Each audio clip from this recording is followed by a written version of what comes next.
Oh.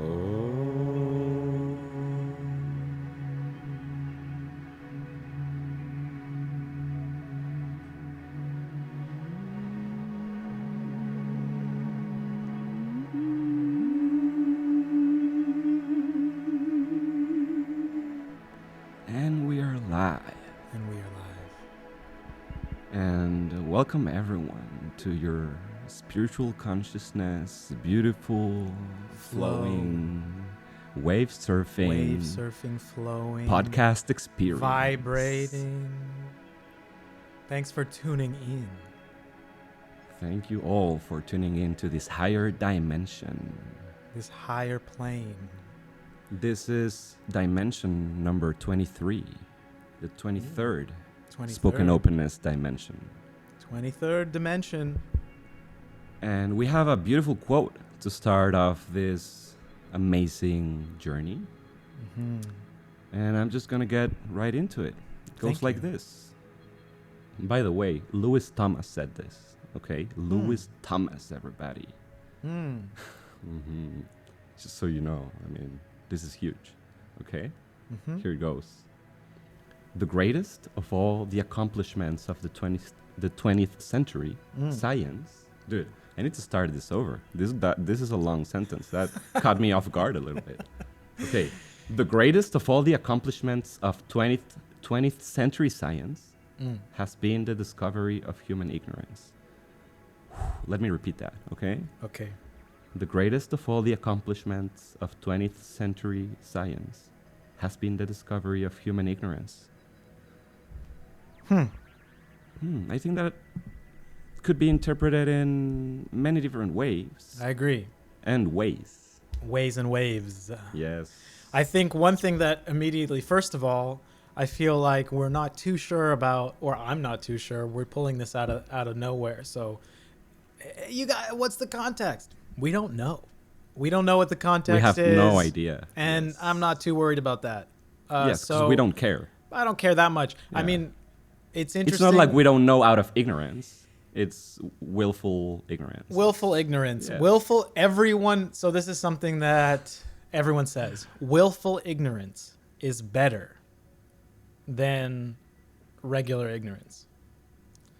It is. It totally is. So one thing I Dude. wanted to say was we're not too sure about what he means specifically by 20th century science. We have no idea what he meant. Because I think 21st century science Honestly.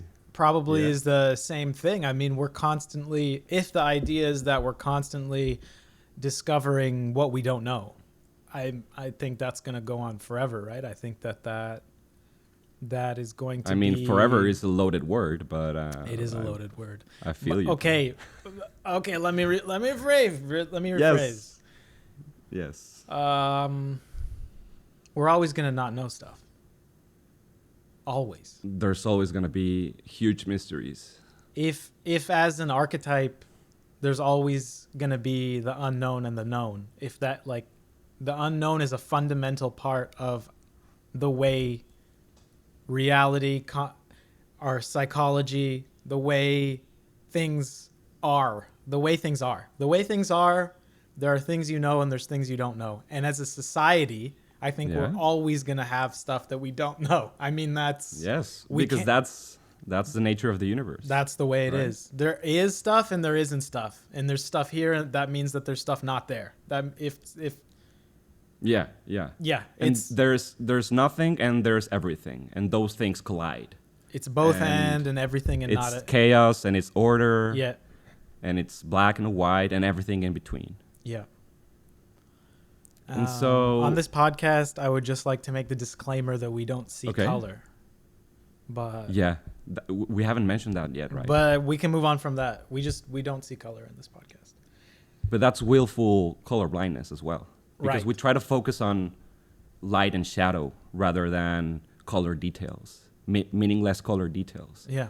right? We try to focus on the intersections of contrast of light and shadow and I agree. and form rather than This right. this quote reminds me of I think something Einstein said about okay. The more he What? learns, the more he learns he doesn't know or something. The more he learns something, the more he knows what he doesn't know and what he has to learn.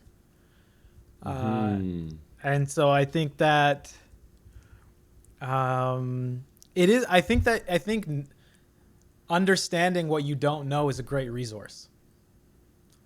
So That's a great superpower. Yes. I think it's a great superpower to be aware of what you don't know.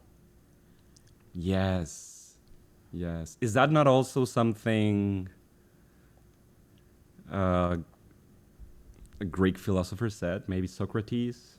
I know that I know nothing, or all that I know is that I know nothing. Should we That's look it all I up? really, really know. Maybe that was Socrates. Let me look it up. I know that I know nothing. That's the quote. Who said that? Greek philosopher, Socrates. Who said that he said that? Well, that's the thing. We don't really know. It's like, Do you think all that was these written? Einstein quotes. Do you think all of these quotes that are attributed to this Dude. late philosophers are really Okay, theirs? here's the Now thing, dude. Here's the thing, okay? Here's the thing, okay? What's the thing? Yes. Bring it up. We have entered an era where we're starting to question sources a lot more. Like A lot more, I think yes. people are starting to be like, what can you trust? Who can you trust? What can you trust? Yeah, And yeah. and it's getting a little squirrely out there with just the like, if I had to start tracing everything that I think to be true about history, if I had to trace where does that come from, who said that this is what happened, maybe what are some motives they may have for trying to say that this happened rather than this happened, why would this fit within a paradigm that already existed? Would they have been challenging a paradigm that already existed? Would they have lost credibility if they were saying things that were outside of the socially acceptable narrative about history and about fact and about sides? And without wanting to get into the sort of postmodern claim that every truth claim is actually just a dynamic of somebody using, of maybe unconsciously saying things that will benefit their power group to have power over other people, and without getting into this notion that every single thing is true in a sense for people who it will benefit, and that truth doesn't matter, and that it's all about Oh my God. perspective Whoa, and truth claims. yes, But yes. I just noticed myself like, it can open such a can of worms if you're just like, who said that? Why were they saying that? Right. It's like, Yeah, well, yeah. if you start doing that, then we're like, what we're standing on is so shaky. Like there's no solid ground about history, Right. about knowledge, I mean, history is big, man. History's big. Like It's huge. it's huge. Yeah. Sure. Yeah. I mean, also, people are asking, who said that? Who said that? We're all looking for something that backs up somebody's truth claim, because we're all vomiting our own truth claims everywhere. Yeah. And so we're trying to see if we can find some authority behind the truth claim. And there's really no authority. Like you could say Plato said this, or you could say Elon Musk said this, and just because someone's really successful or well known, it doesn't really make the argument truth. Like there's no, that's the thing. Because so it doesn't really matter that like some great philosopher said certain thing. People should be talking about that exact idea, not the fact that someone said it. Okay, so you've touched on two things. One thing that I think is, like the authority thing, it's like everyone's got their own authority. It's like baseball cards. It's like, no, I don't play with those baseball cards. I don't think those are real baseball players. They're not real baseball players. These are the cards I play. It's like, oh, this is my source. It's like, oh, I don't trust that source. My source is this, this, this. It's like, okay, well then that, we're not even, it's like there's no agreement on who the authority is. Even if it doesn't even matter if you want to talk about, okay, we don't trust authority as such anymore. We don't trust sources. We choose to have our own authority, like team members. Like, no, these are my authorities that I get info from, and I don't trust the other ones. And then someone is like, well, okay, well, I don't trust your ones, but I trust my ones. And then it's nonsense. But the main thing I think that you're right about is, yeah, it's like we can't know these things because we weren't there, so we don't know if this person said it. But that doesn't mean that it's not interesting. It doesn't generate more ideas. It doesn't. It's like, let's pretend that, like Meditations, the Marcus Aurelius book. Let's pretend, okay, he didn't say any of these things. Let's pretend let's take away Marcus Aurelius and just say, interesting book of thoughts. Yes. And it's like, then it's as useful when you brand it as Marcus Aurelius, the great emperor. You got said a picture this. And yes. But yeah, I mean, it's a brand. So if the brand has some it's marketing behind it, it's marketing. It's thousands of year old marketing. yeah.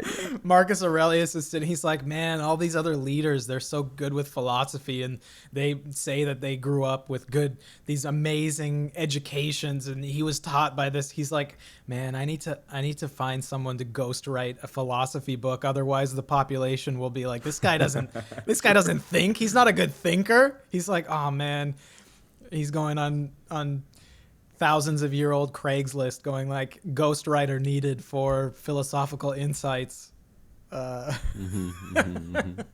just so he can, he's got a Twitter and a Instagram advertising team that makes him look like a philosopher.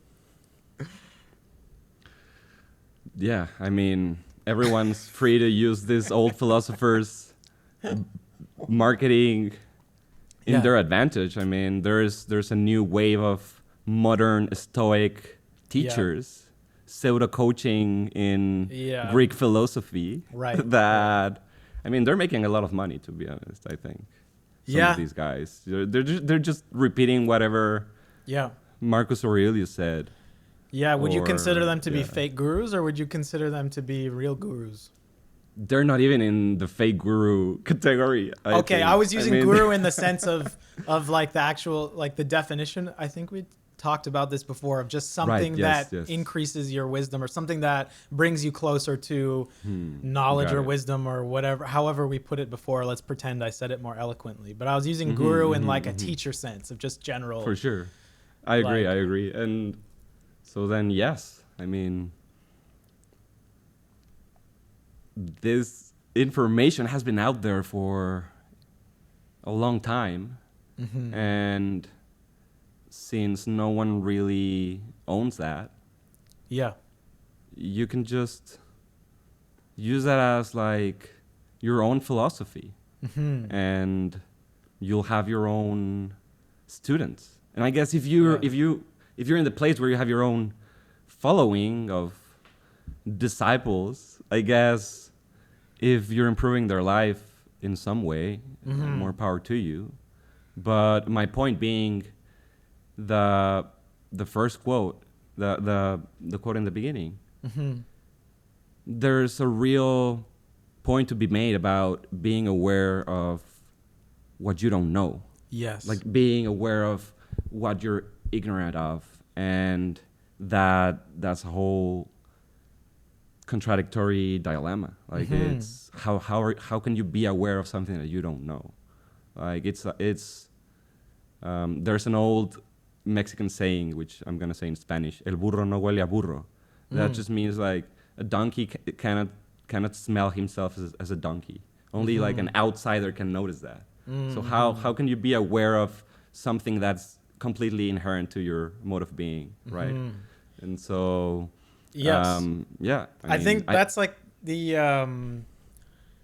didn't mean to cut you off there, but that's like the Donald Rumsfeld thing where he's like, there's the known knowns, there's the known unknowns, and then there's the unknown unknowns. Oh, got it. Yeah, I've heard about that. Yeah.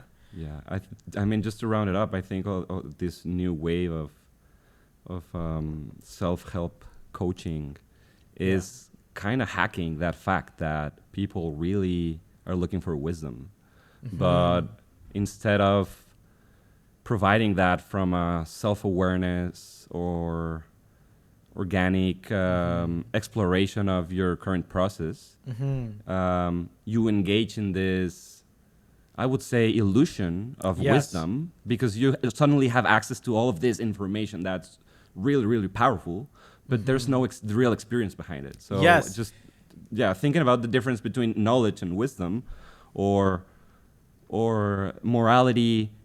Now I'm bringing morality. Maybe we can get into that, but so there's this phrase that I'm not sure I'm gonna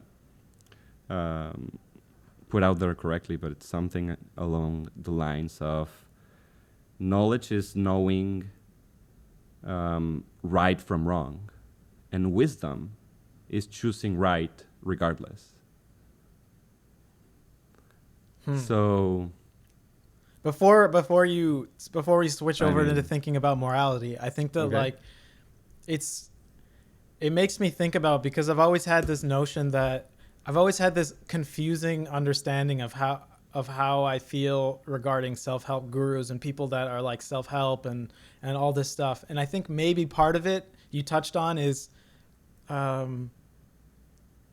instead of giving people tools to generate in these insights themselves, and like the difference of generating something that's like a wise insight, something that you have generated from within, is totally different than someone just shouting it at you and then you being like, that's so true and that'll help me, and then because it's temporary, it's just gonna it might help you temporarily, but then you're slowly growing an attachment and a need to this resource of external motivation, external wisdom, external thinking. You've outsourced.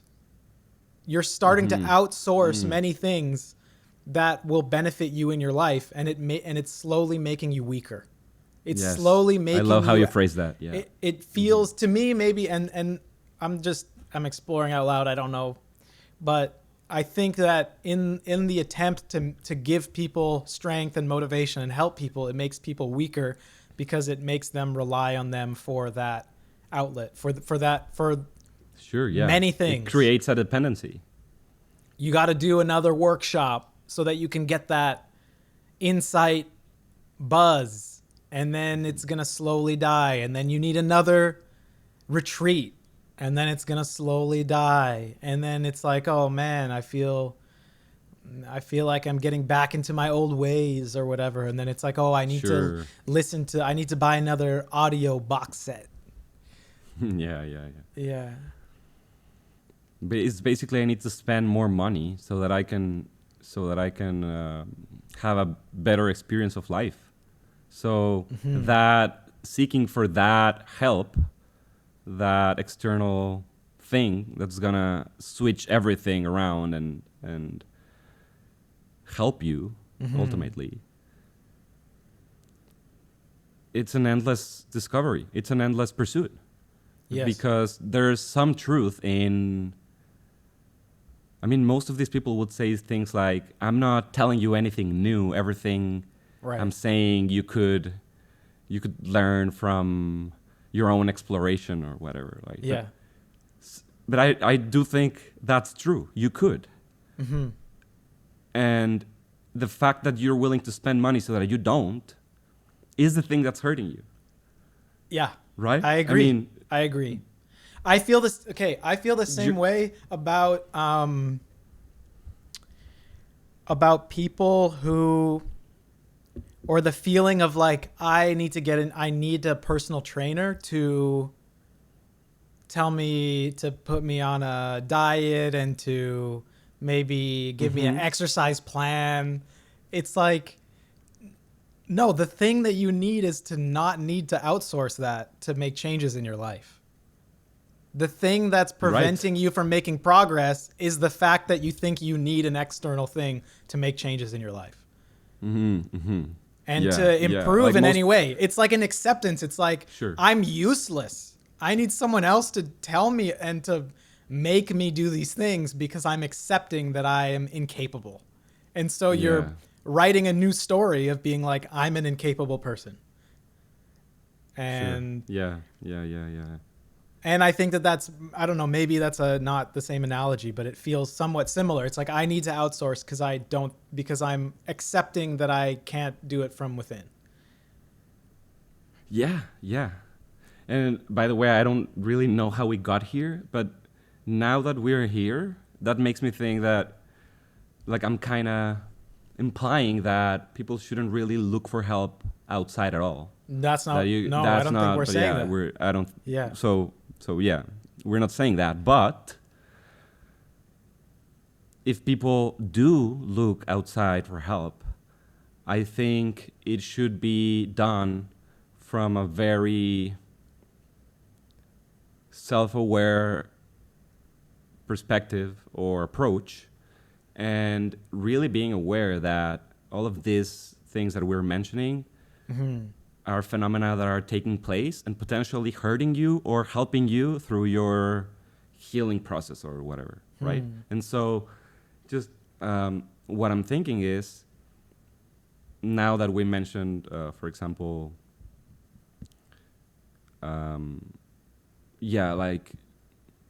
just thinking that most people that have weight problems don't really need a nutritionist, but more of a psychologist, because you don't really need more information on a specific subject or area of expertise. If you could just control your mind for a second, you'll improve so many things in your life. Does that kind of make sense? You're saying certain things that people want to improve are a symptom of a deeper problem, which maybe is the deeper problem is a psychological problem of the ability to. It's almost like it's like the definition of discipline. It's a self-awareness problem. The ability to enact will towards a directed and chosen end. But before will comes into place, you need to be aware of all these things first. And that's why I was mentioning about the donkey thing. A donkey wouldn't smell himself. Like, how do you know you need to change something about yourself if you're inside that behavior? Either you notice because you hit some kind of bottom, or someone makes you notice that, which might be, in this case, the psychologist, right? Right, and if you don't know, if you're not aware of if you're not aware of the source of what's causing certain things to happen in your life, then it doesn't matter how much will you have or how much you direct it towards something. It could be the incorrect direction. That goes back to the topic of input output. Okay. It's the idea of, if you have the wrong solution, you can put endless amount of energy and will and dedication and time, but if it's addressing the incorrect thing, it's not going to make change. And I think that's that's like the self-help thing, is like, if you think the problem is you just haven't heard enough people yell at you generic self-help sentences that are motivating in the moment, if you think that your issue is that you haven't had enough people yell at you these generic sentences, then if you think that's the problem, then you'll just hear a lot of them and you'll consistently go back to them, but they're not going to solve the fundamental issue, which is why aren't the useful parts of those things?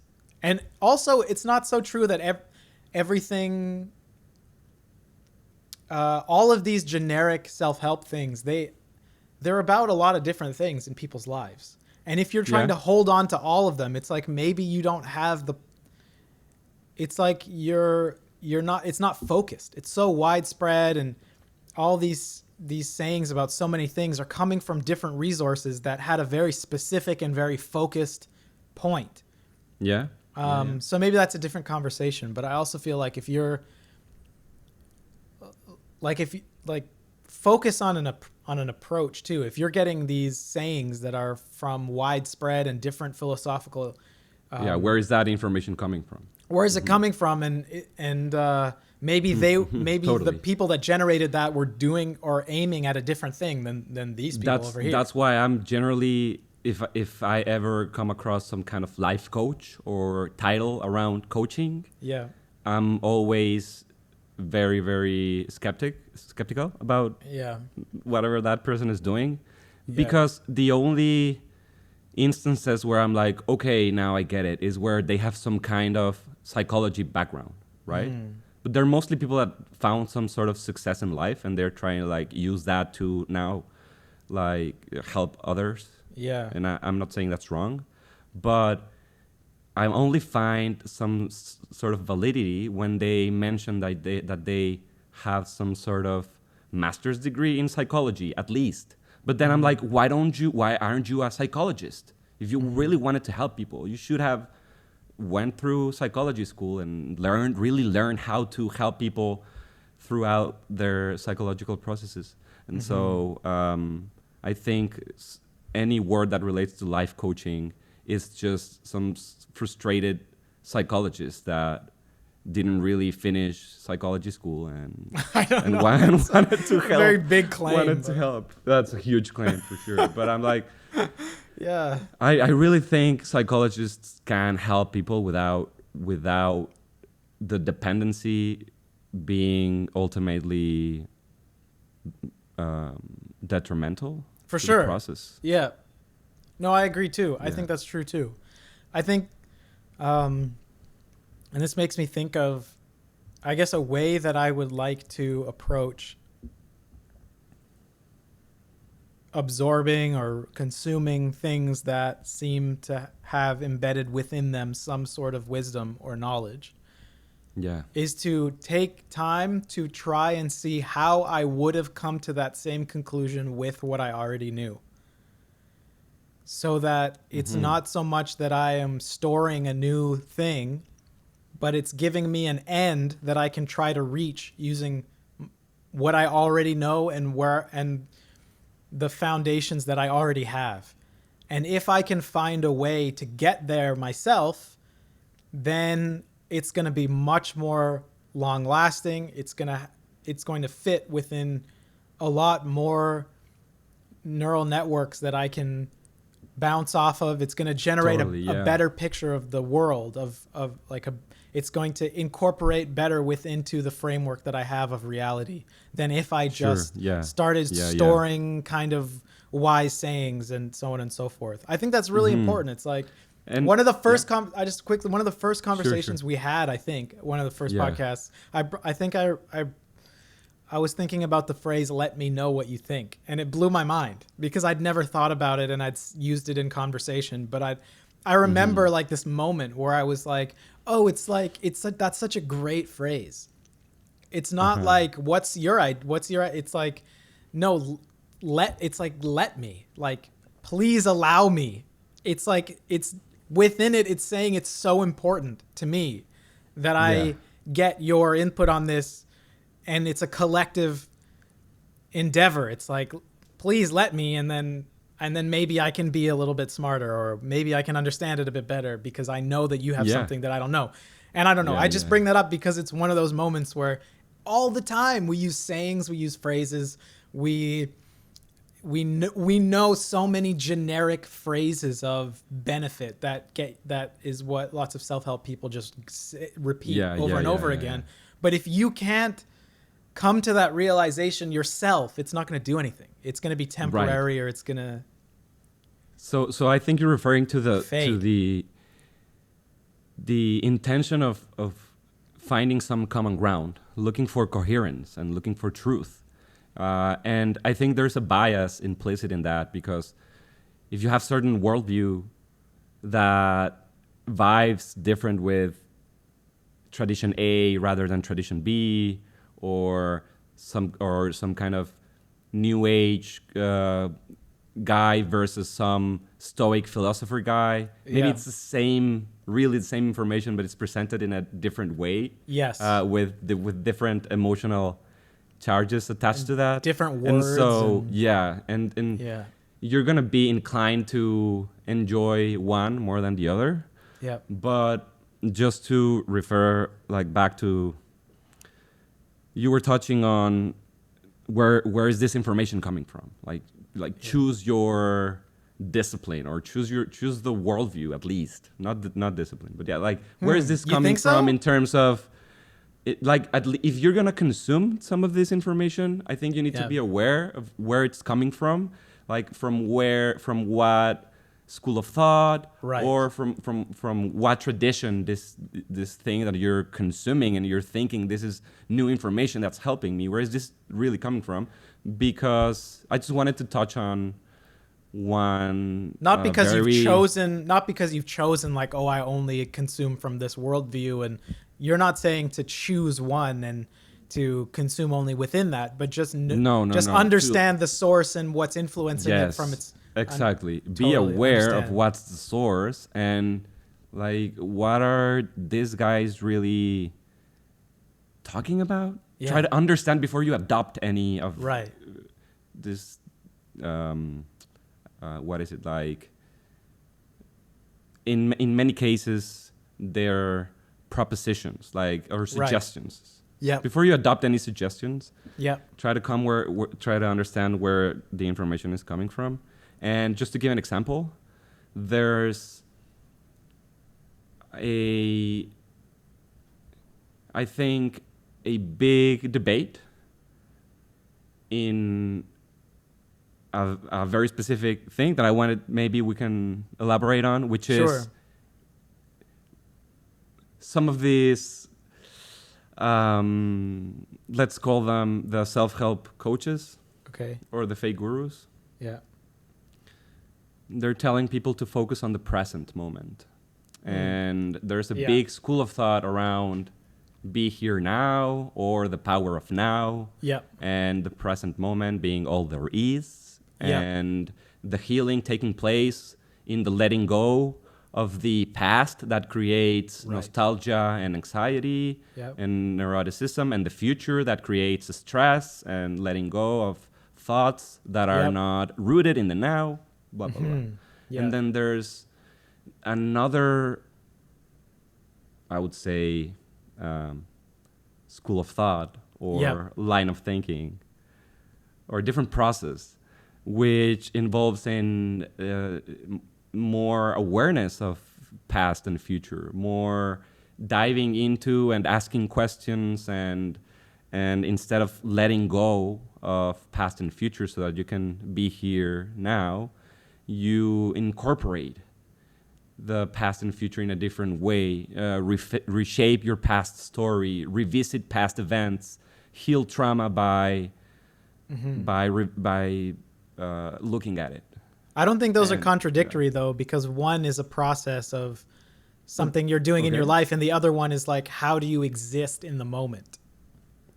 I'm meaning in the approach to solving a specific negative process, or because people we're talking about you're looking for help, right? Yes, totally. And so the approach that I'm generalizing in these two big spheres, obviously, but both are attracting people who are attempting to solve emotional pain or certain things they haven't squared in their mind, or a sense of uneasiness, or if you want to describe it in a Buddhist way, it's to alleviate the unsatisfactoriness of life, to alleviate what lots of people say suffering, but the unsatisfactoriness, the uneasy and you do feeling. that by reducing desire, basically. And so the be here now type approach is basically lose sense of your ego, or lose sense of who you are.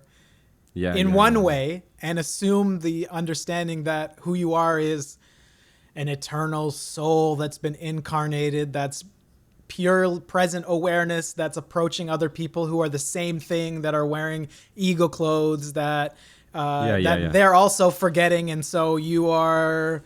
So basically, it's like forget about it. It's basically like ignore things that maybe you could work on, and we're talking basically about maybe more negative attributes of that approach. I think there's definitely a lot I've gained about those insights. And we've also talked about like it's impossible to be totally present because our cognition is like what is present, and that's a whole other discussion. Yes. But and by saying be here now, I'm not talking about specifically the Ram Dass book or his teachings or that. I have to make a confession.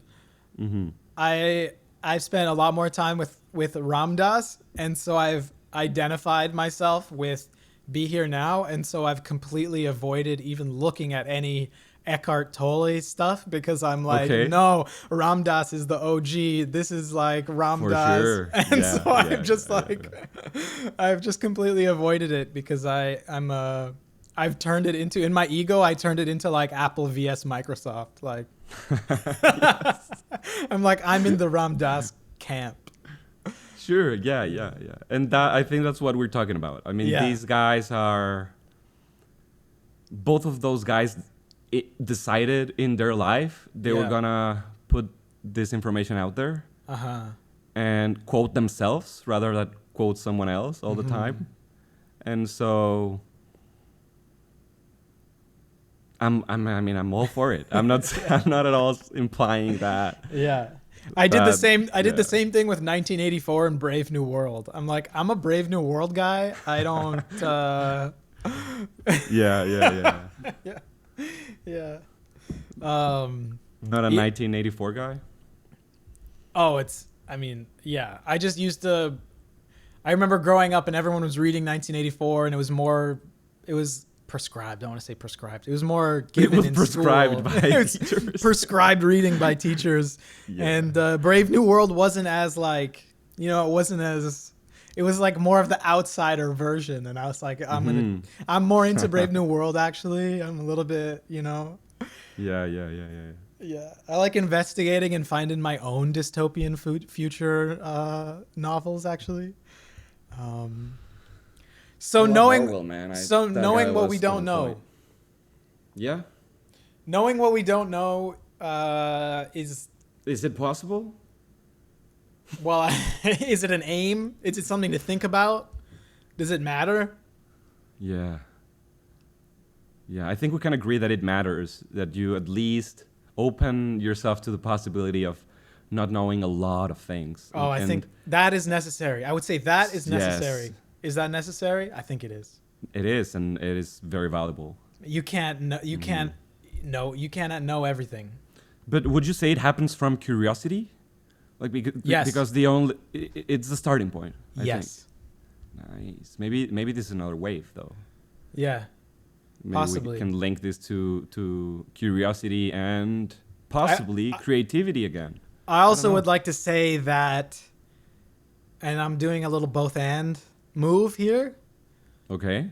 But I'm always open to both and. Well, it comes, it always shakes it up. Yes. But I wanted to say that, is it possible that there are instances where, assuming you know everything in that moment about something and see what you can generate from that place? Because if you... This is what we touched on the Answer previous Guy. episode. This is Answer Guy. This is Mr. Answer Guy. This is the benefit of Answer Guy. So I think there's also great gains that can come from adopting the know-it-all mindset just from a place of discovering what it is you know and what it is you don't know.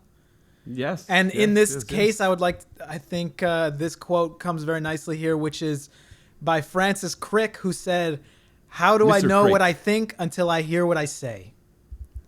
How do I know what it is that I'm thinking until I attempt? You attempt. Yes, attempt. Yeah. And we have been talking about this. This has been a theme I think that's come up quite a bit in the last couple episodes. For sure. And Attempts are always necessary. I think it's the same thing. Mm-hmm. It's necessary to attempt to know what it is that you don't know. Yeah. And Amen, that brother. starts with just looking into some. Yes, just be curious about it at first. Yeah. Curiosity killed the cat, but saved the human. It saved the human. Whoa, that was so mean to cats, man. I'm a cat lover. You can't say this on this podcast. That's a What? phrase. Have you heard that phrase? No, I've never heard that phrase. It is? Oh, it's a very famous phrase. That But said, it killed the human? curiosity killed the It cat. saved the human? I For added. sure, I yes. added that at the end. That was my twist based on our convo. Okay. That was... Um, that's not the whole quote. No, the whole quote is just curiosity killed the cat. For sure. Yeah. So Which implies... I mean, that implies that curiosity may be dangerous. it is dangerous. It can This be. is something dangerous. that I would love to explore. Well, how the dangers of curiosity. how curious are you going to be? I wonder. It's so risky. Yes. It's yes, risky, yes. you know. Yeah, if there's a building that's falling apart, but you're like, I wonder what's in there. I'm so curious. If you go in there and you're so sure. curious that you're like, whatever, it could 3D crumble on physical you. space. Yeah, if you're moving Yes. around space-time. Yeah, and all. I But mean, if you're browsing the web, oh my gosh, you could wormhole yourself into your whole life. it's also risky. You're right. You're right. It could end up very badly. Especially with the internet, especially with the ability, Yes. like there is enough web pages that you could wormhole yourself for the rest of your life. For sure. Probably. You could click. Yes. Keep- Yes. And by the way, most clicks, you don't really know where you don't know. arrive. You don't know. No. You just click. You just Yes. click and the screen changes magically and you're somewhere else. And you didn't really decide to enter that room. You're teleporting. Yeah. Yeah. So it's less about, it's like curiosity, but the balance to curiosity is a hierarchy of value so that you know what to discriminate against. Basically, you need to discriminate. You need to say, Yes. no, yes. not this, but this.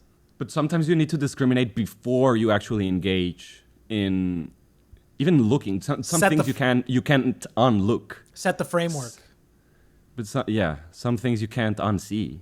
And so I'm just thinking of that as a bigger risk to digital curiosity. Oh, that's a There whole are some different things you don't want combo. to see. Yeah. That's a different. Yeah, that's a whole different angle on curiosity. Yeah. That's less curiosity and more just be careful where you're clicking because Be careful, guys. Be careful. be careful out there. Out there. Yes. Guys, be careful. And we already touched on this. I mean, big wave surfing is Dangerous. legit dangerous. Yeah, you need to Yeah. prepare. You need to train. You need to sometimes train. you need to Yeah. start small and then slowly go big. Yeah, you can't jump right away into an X34 board because Right. People have tried it and it's been done. You really don't want to do that. Yeah. I mean, dude, one of the first waves I went on, I was on a polymorphic X34 board, and I my God, bro. Dude, I hate those. I wasn't ready for it, man. So you gotta be ready for it. It knocked you off? Yeah. It knocked me off. I got slammed by the wave. I was caught under the wave. Oh my God, I feel you, bro. And I spun around, and I Been there, done that. It taught me a lesson. Yeah. For sure, man. So thoughts. I think what I'll take away is this idea, this both end idea, which is I think the most important angle I think to take on continuing to think about ways that you don't know things, but don't let that dissuade you from exploring, because you can always learn things and you can always explore things, and don't feel like because you don't know something you can't check things out. You can't be a little bit more wise than you were before. And also for me, if I learn something that seems profound, or if I read something that seems profound, or I'm reading some book with knowledge or whatever, to not just take on that thing and then say like, okay, I know this now, but how would I have generated that idea for myself? and then see what those connections might have been, and then that might be more long-term. Right. So even if you've already visited something, if you already know you're well versed on something, keeping a beginner's mindset and just revisiting something with the open possibility that you might learn something new, right? I agree. Just to round things up on my end, I really think this Francis Crick guy was very wise. I mean, just look at that quote. How do I know what I think until I hear what I say? It's great. So the attempt makes for a bigger understanding. So just, you don't really have to be looking for more information. If you attempt to speak your mind, you'll arrive at new information. And sometimes you didn't even arrive at that information from an external source. You might arrive from your own thought process. That's something very interesting to talk about. That's a new wave. What's the difference between thinking and speaking? Something happens. Something happens there. And I think that that's a very interesting, even if you're by yourself, it makes more sense if you're with two people because you can't think together. You have to speak together. Sure. And so that makes more sense that you'll generate new ideas. But if it's just you speaking out loud, why are you coming up with things that you weren't if you were just thinking? And that's... Yes, or writing things down, right? Writing things down is maybe also does the same sort of thing where it forces you to languageize your sentiments and your feelings. This is a big wave. You need a good board for this wave. You need a good one, yeah. None of those old school. I'm thinking even maybe bodysuit. Yeah. And wave runner assistance. Your wave runner assistance is really important. Yes. Especially these days. Thanks for surfing with me, brother. Let's do it again. And sometime soon. Thanks for tuning in. Should we tune out? Let's tune out. Peace out.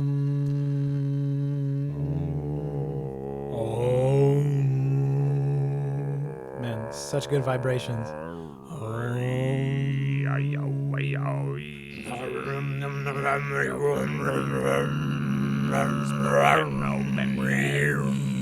Spoken openness.